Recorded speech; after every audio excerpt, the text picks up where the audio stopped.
Hello, everybody. This is GRE Bites. I'm Davis, an educator with over 10 years of experience. And I'm Orion, the founder of Stellar GRE.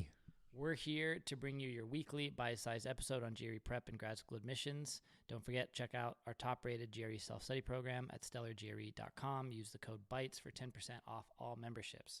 All right, this week we have another listener question reached out to us via email. Caitlin, thank you so much for your questions. We'll do one question in this episode, and we'll follow up with another episode for your other question. So question one that Caitlin says, very detailed. She says, in episode 19 of GRE Bites, you mentioned having a whole mental recharge ritual during what you call the park screen that allows you to let go of what you previously did and to prepare yourself for what is to come. What specific steps do you use or recommend? I.e., do you have some favorite self-talk statements that you repeat? Do you have a favorite breathing exercise you use or recommend? Yeah, so that's should I keep going? Okay. Yeah, I play competitive softball and golf, so this park screen ritual would be probably helpful between pitches and or innings and golf shots or rounds to stay mentally fresh for the whole game or round. Any psych tips to help cope with making an error or hitting a bad shot, not letting it affect the shot, play, or shot? Probably the next play or shot. So this is a fantastic question, Caitlin, and I'm glad you brought in sports because I think we can think of the park screen as a kind of focusing ritual. So what is the park screen, just to be clear? Oh, yeah. So basically, a park screen is an untimed portion of the GRE. Most screens on the GRE have a timer in the upper right-hand corner that will automatically progress the test when it counts down to 0. But for some reason, there are screens between the timed sections of the exam that do not contain timers. These generally don't contain any kind of interesting information, so students pass over them very quickly, when in fact they could park there, hence park screen, for a reasonable amount of time to create de facto breaks during and throughout the test, which is great because otherwise you just officially get 1-minute breaks between most of the time sections and 1 10-minute break about halfway through. So this is a way to kind of even the odds and to create some breathing room for you as you move through this marathon of an exam.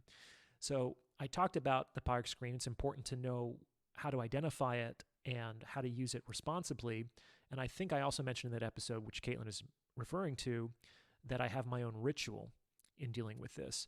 And I think it is very much like performance. You can think of it sort of like what a batter does between pitches in baseball. Every batter seems to have his own unique ritual that he performs in between the pitches of a baseball game. It's something that's generally developed over years. It may not make a lot of rational sense, but it's almost like comforting, grounding, and refocusing for the individual involved. And the person will go through that ritual regardless of what happened on the previous pitch, regardless of how egregiously he swung and missed, or how close he got to getting a home run. Part of this is shaking off what happened on the previous pitch. The last pitch could be a fastball, but that doesn't mean that the next pitch couldn't also be a fastball or won't be something else. So on some level, it helps the player to treat each attempt as an independent event, which it kind of is. It's very common for students to, in their minds at least, not perform highly on one section of the test and have that mood, that attitude kind of hover over them for the rest of the exam. They're not able to shake it off. Now, whether or not they actually performed poorly, they don't really know at that point, but they feel as if they did, and it's like a cloud that mars their performance for the rest of the exam. So regardless of whether you feel like you didn't do well or that you felt like you hit it out of the park, you also don't want to become complacent. Like, you do have to shake it off between each section and treat the next section as if it's a totally independent pitch, just like in baseball.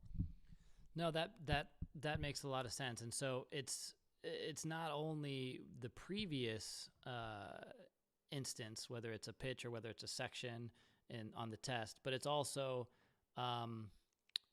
what do you do to prepare for any anxiety about the future, about the next batter who's coming up? what's part of that recharge, and how does an individual develop their own mental recharge ritual? Yeah, like I said, it's very unique and idiosyncratic. So I will share what I do because I think that was one of Caitlin's questions, and you can feel free to steal some or all of this, or just simply use it as an inspiration or a springboard for your own ritual development. What I generally do between sections on the park screen is I lean back in my chair, I close my eyes, and I take 10 paced breaths. A paced breath is a breath whose exhale is longer than its inhale. So it's like you breathe in on 4, hold it on 2, and then out on 8, hold it on 2. In on 4, hold it on 2, out on 8, hold it on 2. So this is an old yogic hack to activate the parasympathetic nervous system. If your exhale is longer than your inhale, your parasympathetic nervous system, which is the body's inherent relaxation response, will become activated.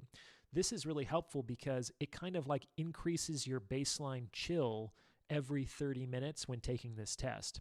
If you're kind of like already anxious and high strung, the first moment you encounter something that you don't immediately understand or doesn't go your way, you might completely lose your grip and be derailed. If you're frosty, then you can generally stay on your system for longer. More things cannot go immediately your way without being thrown by that situation. So we do want to continue to invest in our chill, and one way to do that is through these paced breathing exercises. I also do things that are in as many different ways as possible the opposite of what I had just been doing for the last 30 minutes. When I'm taking the test, I have my eyes open, I'm leaning forward, I'm tensing, I'm focused.